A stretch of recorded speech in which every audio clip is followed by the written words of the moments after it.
paggamit natin is at least nakapabay. Para lahat po ng email lumalabas. Top and bottom po. Ano? Para matagal yan. Ano?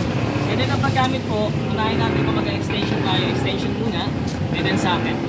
After socket po, tsaka siya single. Pag magtatanggal naman, unahin natin yung e-bike bago po sa socket. Ano? Parang po lang naiiwan na current ma'am. Kasi ma'am, ito, pag sinaksak natin dito,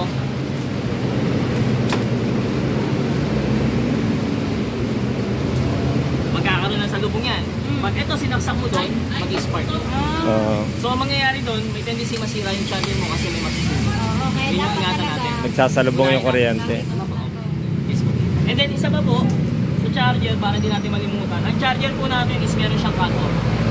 Kaya tinawag siya na smart charger. May cut-off? Yes sir. Smart charger siya sir. Ngayon po, halimbawa nag-charge kayo, 8 hours charge mo lang. Pero syempre, nalimutan mo nung oras. Natanggal mo. Pagbalik mo sir, ma'am, nawala ng ilaw yung charger. Ibig sabihin nun po, nag-cut off siya ng pusa. So walang pumapasok na kuryente. Pero, ang isa po magiging problema niya, 1 day cool down si charger. Ay, 1 day cool down. Yes. Opo. Meron po kasi mga customer kami na bumalik dito, sabi nila sila yung charger. Pagdating dito sa amin, sinesting namin gumana. Kasi nagsobra po siya ng charge. Kumbaga, na-detect ng charger na sobra-sobra kasi pagka-time ng oras mo, namatay yung ilaw niya. Kaya nung namatay yung ilaw niya, kailangan mo siya i-cool down. Kasi na-detect po ng charger na hindi ka pwede mag-charge, kaya siya matay. Yung kahit anong gawin mo saksak, wala siyang ilaw. Antayin nyo lang po mag-cool down. Para mag-overcharge. Yes, opo. Yun po yung aganda sa smart charger namin. Ano? Then ang pagtupi ma'am sir, huwag niyo po siyang itodo. Mga ilang oras ba yun ng ano? 8 hours ma'am, Eh paano kung halimbawa hindi mo kaya gagamitin mo na hindi pa kompleto 8 hours? Pang ano mo naman siya sir, makikita mo kung nag-green. Makikita mo kung? Oo, ang pagka ganun ang ginawa mo, undercharge ka. May possibility po magkaroon ng problema kagad yung battery. Kaya kailangan ma-maintain mo talaga. Pero hindi naman natin maiiwasan, like emergency. Pero pagdating nyo po sa bahay, huwag nyo muna i-charge. Ubusin mo muna siya. Proper talagang pag-charge, kailangan low bat, tas full. Yes.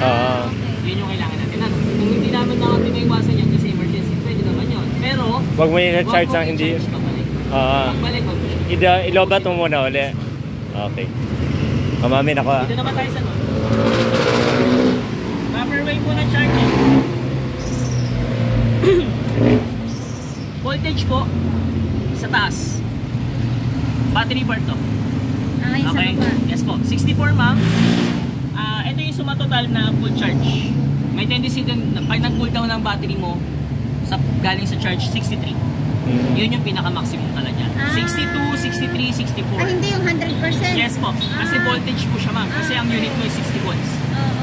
So 62, 63, 64. Yun po naglalaro si full charge. Depende po yun sa charging. At syempre, depende yun sa kinarga ni battery. Okay po. Ngayon po itong unit mo is factory charge yung battery. So kailangan i-drain mo siya. Okay? Yung draining po natin, kita nyo po sa papers, ang drain natin is 54. 2 bar.